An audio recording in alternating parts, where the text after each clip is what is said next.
right? Because if not, we are doing 6 learning areas, times how many children? Yeah. And if you're doing a write-up for each of the learning areas, you're just gonna die.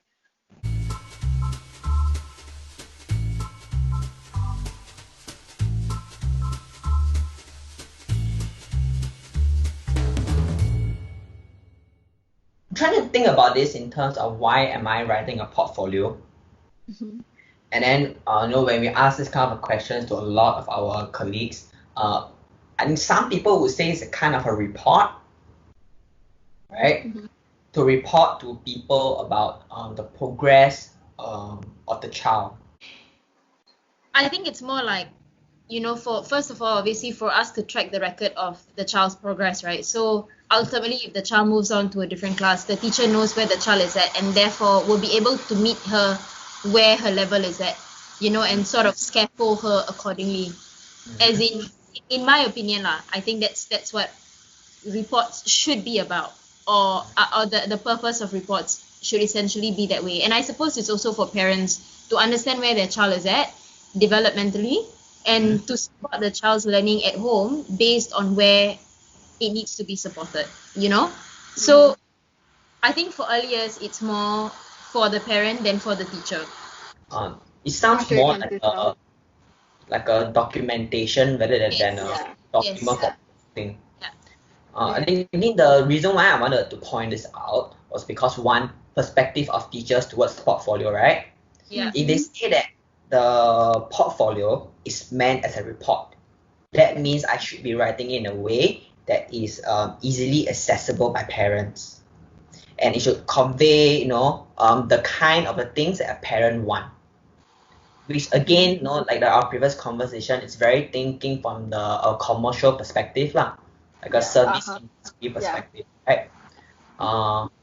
But if I am writing in the form of a documentation, and then in my document I write down a checklist of, okay, can do this, can do this, can do that, assuming that the portfolio goes by this format lah.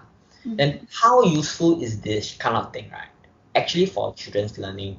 Then where do I draw the line as a teacher for reporting and documenting? And if I am documenting, writing a summary of a child, is this portfolio an effective way or not?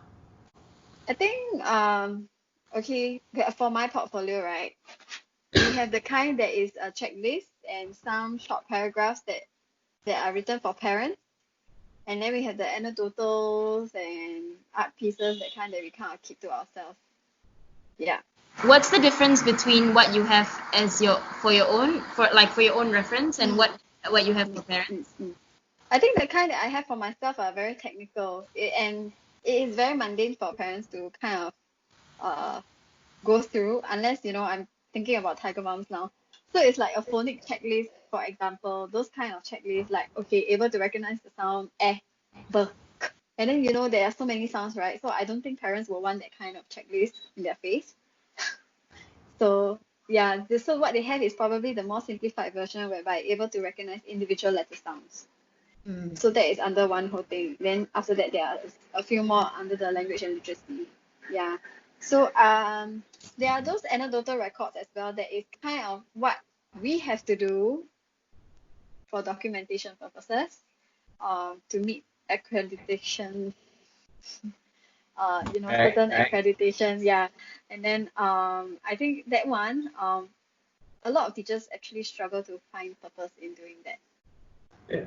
I was thinking that one of the things that struck me, like I wanted to ask you about was the idea of like measuring the child's progress as a teacher. Yeah.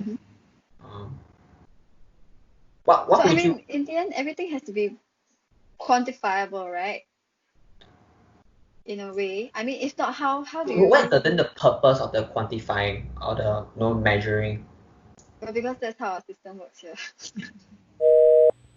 I guess what am I trying to go for? If with my teaching goals, right, does measuring certain skills, right, help me to better teach a child more? If a child is not writing, for whatever reason, it might not be a a skill-based reason, right? It could be things like insecurity, or being ashamed of, so-called ashamed of their writing. It's not nice enough, or I keep writing my S upside down.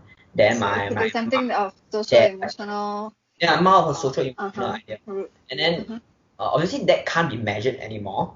But if I think about it from a qualitative perspective, right, understanding the child, then I can do something.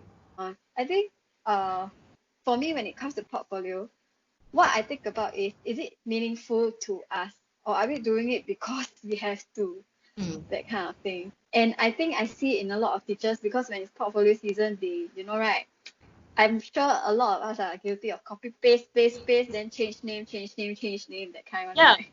yeah. Some of us will sure do that one. I Yeah, do and I that. heard of it. Yeah, especially for areas that we don't.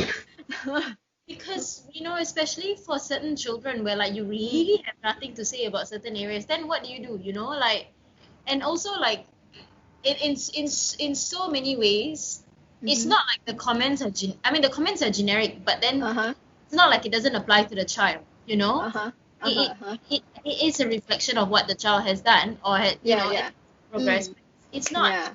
I don't know lah, as in I mean, yeah, we pick up the certain things that we think are more relevant, and perhaps something that is of a bigger concern or bigger improvement, and then we highlight it. Okay, going back to the anecdotal records that I was talking about, when we all kind of thought that it was wasting our time, and so I decided to change it to something like a learning magazine. So because my school is doing inquiry, so it is a process, right? So I kind of do up something like a magazine too, and that is my documentation of the children's learning as a class.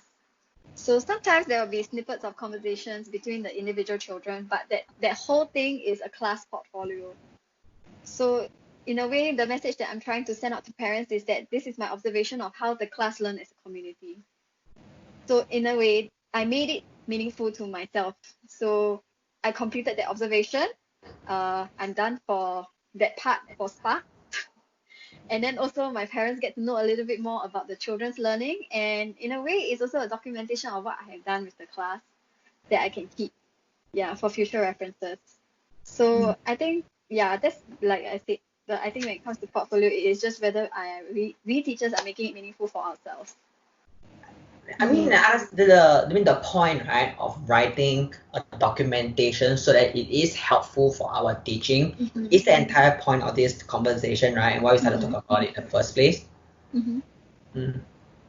Yes, finding, I mean, as teachers, sometimes even if you're handed something to do, and then it's not something that you feel is appropriate, but you know that because it's an organization rule or a system, you try your best to make it as meaningful, as possible for children, right? And then when you think about documentation, having the report, sometimes that's what we try to do too. We try to make documentation as meaningful as possible, the way that can fulfill the organization needs and the children's learning. I'm curious about what is the actual reason why we are trying to do reports. Where did this culture come from? Is it about teaching accountability? Because if it is about teaching accountability, then are there other better ways that we can show that we are show that we are teaching Learning areas. Yeah. If it is about teaching accountability, or is it about something else? Well, from where I came from, I actually have no idea. I think when I was in kindergarten, it was already there, right? I think especially right now, the whole thing about our preschool education is that we not just want to have, we not just want to integrate lessons in our lesson plan, but also it's also about developing the child holistically. Um, what's that? Crap. I reach. Did I reach? I integrated reach. Is it I teach? I have no idea. I mean, the term sounds It's I familiar, teach. but It's I teach. Oh, you guys, integrated teaching, and then the last one is holistic development. So I guess if it's going to be part of our entire education framework, then in a way there has to be evidence that the child is developed holistically. And to show that, you need data, and the data will be your checklist. Singapore has always been we've always been a country that's very obsessed with like statistics and data. Like everything is about data for us. Like this percentage of parents demand that I don't know, preschools remain open, therefore they shall remain open.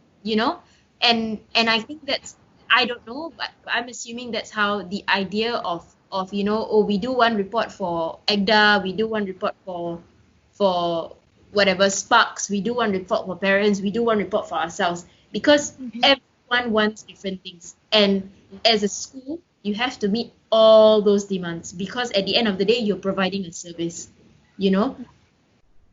I think what we lack, as it has become apparent through this conversation, is the understanding of how we can make the reporting accessible for parents, accessible for teachers, and accessible for children. I think it's very important that children know that we are documenting the progress, So that's why when you look at apps like Seesaw, where they document children's, where teachers load pictures of children, through the school year, right? So for instance, I start their profile from pre-3, and then at grade 5, they have the same profile. So the work that they've done over the years is archived in the child's profile. So it becomes a digital portfolio that they can look, and I always sort of just like the children, I put it up on the screen. I was like, let's have a recap at what we were looking at yesterday. What were some of the things we learned yesterday? And I show them pictures of them interacting with, during the activity. So I don't know. I feel like it's important for us to start talking about how, portfolios are accessible for everyone, and it's not just something that we do for the sake of doing, because that's the reality of it. We're just doing it